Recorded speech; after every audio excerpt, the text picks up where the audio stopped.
वक्फ board एक बार फिर से चर्चा में है। सामने वाले को प्रूव करना पड़ता था कि वो जमीन वक्फ बोर्ड की नहीं है। कि वक्फ बोर्ड क्या है, हिस्ट्री क्या रही वक्फ बोर्ड की, वक्फ बोर्ड कैसे काम करता है कि अपनी प्रॉपर्टी को इस प्रकार खैरात में दो कि वो ना तो बेची जा सके और ना ही किसी को दी जा सके। वक्फ बोर्ड को इस बार बहुत पावरफुल बना दिया जाता है। इंक्वायरी, डिसाइड और डिक्लेयर तीनों चीजें कर सकता था। आज Waqf board third highest property inquire करके बैठा है। वक्फ बोर्ड ने तमिलनाडु के पूरे गांव को ही अपना बता दिया, जहां वक्फ बोर्ड ने 2 आइलैंड को अपना बता दिया। वक्फ बोर्ड ने ताजमहल को भी अपना बता दिया। भाई साहब, आप तो ताजमहल भी ले लो यार, लाल किला भी ले लो, कौन मना कर रहा है? नमस्कार दोस्तों, वक्फ बोर्ड एक बार फिर से चर्चा में है। हाल ही में हमारी संसद में अल्पसंख्यक मंत्रालय के द्वारा एक बिल लेके आया गया है, जिसमें वक्फ बोर्ड के नियमों में संशोधन पारित करने की बात की गई है। दोस्तों, कुछ समय पहले वक्फ बोर्ड चर्चा में था जमीनी बंटवारे को लेके, क्योंकि वक्फ बोर्ड के पास एक पावर थी कि अगर उसने किसी जमीन को अपना बता दिया तो वो जमीन वक्फ बोर्ड की कहलाती थी, और अगर कोई ओपोज करता है तो वो उसको सामने वाले को प्रूव करना पड़ता था कि वो जमीन वक्फ बोर्ड की नहीं है और उस व्यक्ति की है। इसलिए वक्फ बोर्ड के नियमों में सुधार करने के लिए एक बिल लेके आया गया है, और आज की इस वीडियो में हम जानेंगे कि वक्फ बोर्ड क्या है, हिस्ट्री क्या रही वक्फ बोर्ड की, वक्फ बोर्ड कैसे काम करता है, और अब क्या क्या संशोधन होने वाले हैं वक्फ बोर्ड के नियमों। पूरी वीडियो देखना, डिटेल में जानकारी मिलेगी। वक्फ बोर्ड की हिस्ट्री जानने से पहले ये जान लेते हैं कि वक्फ का मतलब क्या होता है। दोस्तों, किसी व्यक्ति के द्वारा धार्मिक कार्य में किया गया दान वक्फ कहलाता है। स्पेशली इस शब्द का प्रयोग इस्लाम धर्म में यूज किया जाता है, और वक्फ की गई संपत्ति को आप वापस नहीं ले सकते। कहते हैं कि वक्फ पैगंबर साहब के समय से चलता आ रहा है। प्रॉफिट मोहम्मद ने कहा था कि अपनी प्रॉपर्टी को इस प्रकार खैरात में दो कि वह ना तो बेची जा सके और ना ही किसी को दी जा सके, बल्कि हर इंसान के वो काम में आ सके। जब से लेके अब तक जहां जहां इस्लामिक मान्यताएं मानी जाती है, वहां वहां वक्फ किया जाता है। भारत में माना जाता है 1351 से 1388 के बीच पहली बार फिरोज शाह तुगलक के समय वक्फ की प्रॉपर्टी पर शिफा खाना यानी अस्पताल बनाया गया, और वक्फ की संपत्ति से ही उस अस्पताल को चलाया जाता था। उसके बाद अकबर आया, अकबर ने भी बहुत सारी जमीनों को वक्फ किया, लेकिन ये सब तब बदला जब अंग्रेज आए। अंग्रेजों ने इन प्रॉपर्टीज को अलग करना शुरू किया, कौन सी चैरिटेबल है और कौन सी धार्मिक है। अब सीधा बात करते हैं आजादी के बाद से। जब इंडिया और पाकिस्तान का बंटवारा हुआ तो भारत से बहुत सारे मुसलमान पाकिस्तान में गए, और पाकिस्तान से बहुत सारे हिंदू इंडिया में आ रहे थे। पॉपुलेशन तो एक्सचेंज हो गई, लेकिन प्रॉपर्टी वहीं की वहीं रह गई। पाकिस्तान में हिंदुओं की प्रॉपर्टी पर लोकल्स ने कब्जा कर लिया या फिर गवर्नमेंट ने अपने अंडर में ले लिया, लेकिन इंडिया के अंदर इस चीज को सिस्टमेटिक ढंग से किया गया। इंडिया में जो खाली पड़ी प्रॉपर्टीज थी, इनको इवेक्टिव प्रॉपर्टी कहा जाता था, जिसके लिए 1950 में इवेक्टिव प्रॉपर्टी एक्ट 1950 लेके आया गया, और उसके 4 साल बाद वक्फ बोर्ड 1954 बनाया गया। अब इनके बीच में लीगल इश्यूज होने लगे। वक्फ बोर्ड खाली पड़ी प्रॉपर्टियों पर अपना दावा ठोकने लगा और ये कहने लगा कि ये मुस्लिमों के द्वारा दान की गई प्रॉपर्टी है। वहीं इवेक्टिव प्रॉपर्टी एक्ट उन प्रॉपर्टियों पर अपना हक बता रहा था, लेकिन बात ये थी कि दोनों के पास सबूत नहीं थे, और वक्फ बोर्ड के पास इतनी पावर नहीं थी कि वो अपने अंडर में ले सके। इसलिए सारी चीजें कोर्ट में जाती, प्रोसीडिंग होती और फिर नतीजे आते। 1995 का समय आता है, वक्फ बोर्ड के नियमों में बदलाव किया जाता है, और वक्फ बोर्ड को इस बार बहुत पावरफुल बना दिया जाता है।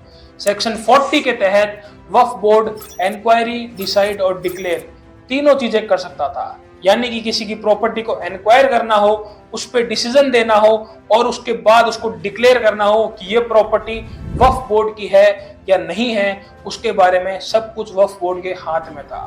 अब अगर वो प्रॉपर्टी वक्फ बोर्ड ने अपने अंडर में ले ली और कोई उसका अपोज कर रहा है, तो वो अपोज भी वक्फ बोर्ड के ट्रिब्यूनल कोर्ट में आकर ही कर सकता था। सेक्शन 85 में कहा गया कि वक्फ बोर्ड को किसी भी सिविल कोर्ट में चैलेंज नहीं किया जा सकता। इसी का नतीजा था कि आज Waqf board third highest property inquire करके बैठा है।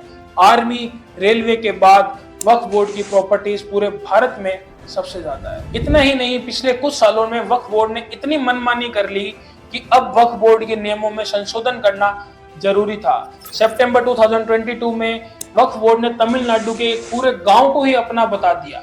उस गांव की मेजॉरिटी पॉपुलेशन हिंदू थी। उस गांव में एक मंदिर था जो 1500 साल पुराना था, लेकिन वक्फ बोर्ड कहता है इस पर हमारा हक है। इसके बाद एक घटना देखने को मिली भेट द्वारिका में, जहां वक्फ बोर्ड ने 2 आइलैंड को अपना बता दिया। भेंट द्वारिका वो जगह है जो भगवान श्री कृष्ण की नगरी कहा जाता है। इतना ही नहीं, वक्फ बोर्ड ने ताजमहल को भी अपना बता दिया। आपकी कैसे डिक्लेयर होगी वक्त प्रॉपर्टी, अब ये तो बताओगे कि नहीं बताओगे?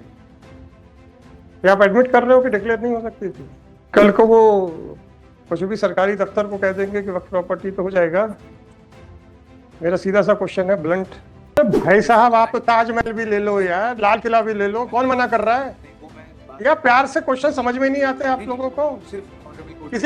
अरे ऑनरेबल कोर्ट को छोड़ो, किसी की भी प्रॉपर्टी को आप प्रॉपर्टी डिक्लेयर कर सकते हो। Tell me. इन सब चीजों को देखने के बाद सरकार को लगने लगा कि अब नियमों में संशोधन करना जरूरी है, इसलिए इस विधेयक को लाया गया। अब जानते हैं थर्ड पार्ट में कि क्या क्या संशोधन होने वाले हैं। वक्फ बोर्ड के नियमों में संशोधन करने के लिए अल्पसंख्यक मंत्रालय की किरण रिजिजू के द्वारा एक बिल लेके आया गया, जिसमें वक्फ बोर्ड के 40 संशोधन करने की बात की गई है। पहला संशोधन उसमें यह है कि संपत्तियों को जिला अधिकारियों के द्वारा पंजीकृत करवाना होगा। यानी अगर वक्फ बोर्ड कहता है ये संपत्ति उसकी है, तो उसे जिला अधिकारियों से परमिशन लेनी पड़ेगी कि वह जमीन वाकई में उसकी है या नहीं है। दूसरा, महिलाओं को वक्फ बोर्ड में शामिल करने की बात की गई है ताकि लैंगिक समानता बनी रहे।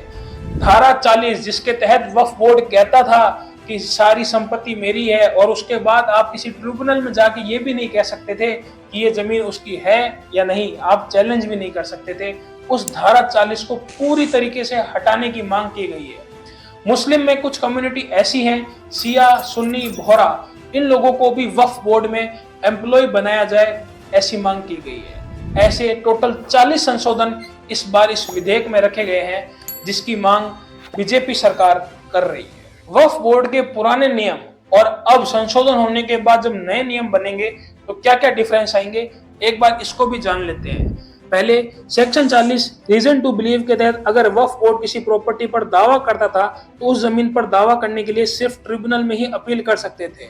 नए बिल के अंदर जमीन पर दावा करने के बाद ट्रिब्यूनल के अलावा रेवेन्यू कोर्ट, सिविल कोर्ट और हाई कोर्ट में भी अपील किया जा सकता है।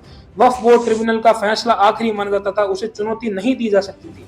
अब चुनौती भी दे सकते हो, हाई कोर्ट में अपील भी कर सकते हो।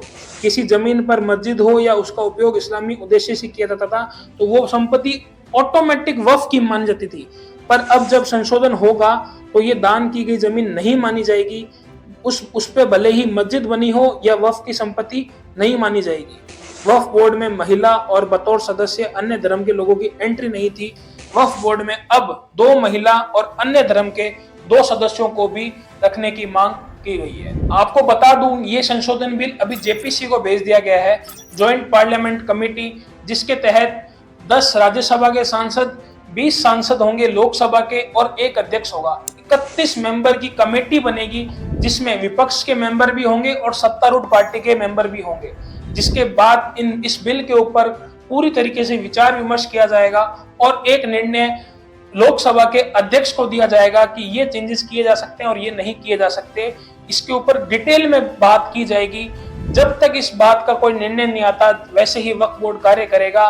लेकिन अगर इस बात पे कोई निर्णय आता है तो इसको सिर्फ और सिर्फ सुप्रीम कोर्ट, हाई कोर्ट में चैलेंज किया जा सकता है, नहीं तो आपको ये बातें माननी पड़ेगी। इसलिए जेपीसी बनाया गया है ताकि जो इसका अपोज कर रहे हैं वो लोग भी इसमें शामिल होकर अपनी बात को रख सके। वक्फ बोर्ड के नियमों में संशोधन करने के लिए जो बिल लाया गया है, इस पर आपकी क्या राय है, कमेंट करके जरूर बताना। वीडियो पसंद आया हो तो लाइक कर देना, चैनल पे नए हो तो सब्सक्राइब कर लेना। बाकी ऐसे ही साथ बनाए रखो।